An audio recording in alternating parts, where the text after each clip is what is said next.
Hello everyone, Assalamualaikum. I'm Naimur Haq and welcome to my YouTube channel Naimur Creation. So guys, আজকের ভিডিওটা মূলত Apache RTR 4V and Gixxer Monoton কে নিয়ে। এই দুই bike নিয়ে video বানানোর কারণ হচ্ছে অনেকেই আমার কমেন্ট বক্সে আর ফেসবুক পেজের ইনবক্সে কোশ্চেন করেন যে ভাই আমার বাজেট 2 লক্ষ টাকা, সো আমি কোন বাইকটা কিনবো, কোন বাইকটা কিনলে আমার জন্য ভালো হবে। তো ভাবলাম এটা নিয়ে একটা ভিডিও বানাই ফেলি, তাহলে অনেকেরই বিষয়গুলো বুঝতে অনেক সুবিধা হবে। তো চলুন ভিডিওটা শুরু করা যাক। ফার্স্ট অফ অল, যদি আপনি নতুন রাইডার হয়ে থাকেন বা একজন স্টুডেন্ট হয়ে থাকেন, তবে আমি সাজেস্ট করব আপনি চোখ বন্ধ করে Gixxer Monoton নিয়ে নেন, কারণ এর মেনটেনেন্স এর দিক চিন্তা করলে আপনি একজন স্টুডেন্ট হয়ে সেই খরচ ইজিলি ক্যারি করতে পারবেন। এবং নতুন রাইডার হিসাবে এই বাইক আপনাকে ফুল কনফিডেন্সের সাথে রাইড করতে সাহায্য করবে, কারণ ভাই এর কন্ট্রোলিং মারাত্মক লেভেল। এই বাইকটি 150 সিসির একটি বাইক।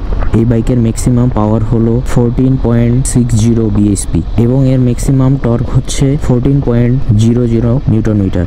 আর এর মাইলেজ পেয়ে যাবেন আপনারা এভারেজ 43 থেকে 48 কিলোমিটার পার লিটার। আর এই বাইকের সিট হাইট হচ্ছে 780 মিলিমিটার, অর্থাৎ যাদের হাইট 5 ফুট 5 ইঞ্চি তারা ইজিলি এই বাইকটি রাইড করতে পারবেন। আর এই বাইকের ওজন হচ্ছে 135 কেজি এবং কোম্পানি ক্লেম করতেছে এর top speed 125 kilometre per hour. Then এখন আসি অ্যাপাচি RTR 4V তে। সো এই বাইকের কথা বলতে গেলে প্রথমত বলতে হবে এটা 160 সিসির পাওয়ারফুল ইঞ্জিন, যা সব রাইডার এটাকে কন্ট্রোল করতে পারবে না। এই বাইকের ম্যাক্সিমাম পাওয়ার হচ্ছে 16.60 bhp এবং এর ম্যাক্সিমাম টর্ক হচ্ছে 14.80 নিউটন মিটার। আর এর মাইলেজ পেয়ে যাবেন আপনারা এভারেজ 35 থেকে 40 কিলোমিটার। এবং এর সিট হাইটের কথা যদি বলি, এর সিট হাইটটা হচ্ছে 737 মিলিমিটার। যদি আপনার হাইট 5 ফুট 5 ইঞ্চির কম হয়ে থাকে, তাহলে এই বাইকে বসে পা মাটিতে লাগাল পেতে আপনার অনেক সমস্যা হবে। এবং এই বাইকের ওজন হচ্ছে 143 কেজি আর এই টপ স্পিড কোম্পানি ক্লেম করতেছে 130 কিলোমিটার পার আওয়ার। আর এই বাইকের মেনটেনেন্স খরচ Gixxer Monoton'ের তুলনায় অনেক বেশি। যদি আপনার কোনো ইনকাম সোর্স না থেকে থাকে,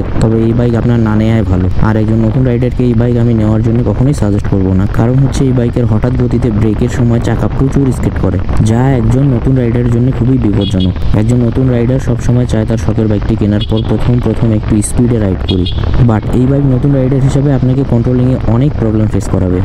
আর 4V বাইকের সামনের চাকা এবং পিছনের চাকা Gixxer Monoton'ের তুলনায় অনেক চিকন, যার কারণে অল্পতেই চাকা স্কেট করে। সেজন্য সব দিক বিবেচনা করলে নতুন যারা বাইক কেনার চিন্তা করতেছেন, তারা চোখ বন্ধ করে Gixxer Monoton নিয়ে নিতে পারেন। আর যারা আগে থেকে বাইক ইউজ করে আসতেছেন কিন্তু ভাবতেছেন বাইক চেঞ্জ করবেন, 4V নেবেন নাকি Gixxer Monoton নেবেন, তারা চাইলে অ্যাপাচি RTR 4V নিতে পারেন। দুইটি বাইকেরই লুকিং অনেক সুন্দর। সবশেষে একটা কথাই বলবো ভাই, চালাতে জানলে আপনি সব বাইকে ইজিলি রাইড করতে পারবেন। সো এই ছিল আজকের ভিডিওটি ভালো লাগলে অবশ্যই একটা লাইক করে দিয়েন। এই বিষয়ে আরও কোনো কিছু জানার থাকলে অবশ্যই কমেন্ট করবেন, আমি অ্যান্সার দেওয়ার ট্রাই করব। আর হ্যাঁ, যারা আমার চ্যানেলে নতুন, দয়া করে একটু সাবস্ক্রাইবটা করে দিয়েন। ধন্যবাদ সবাইকে শেষ পর্যন্ত ভিডিওটা দেখার জন্য। সবাই ভালো থাকবেন, সুস্থ থাকবেন, দেখা হবে পরবর্তী ভিডিওতে। আল্লাহ হাফেজ, আসসালামু আলাইকুম।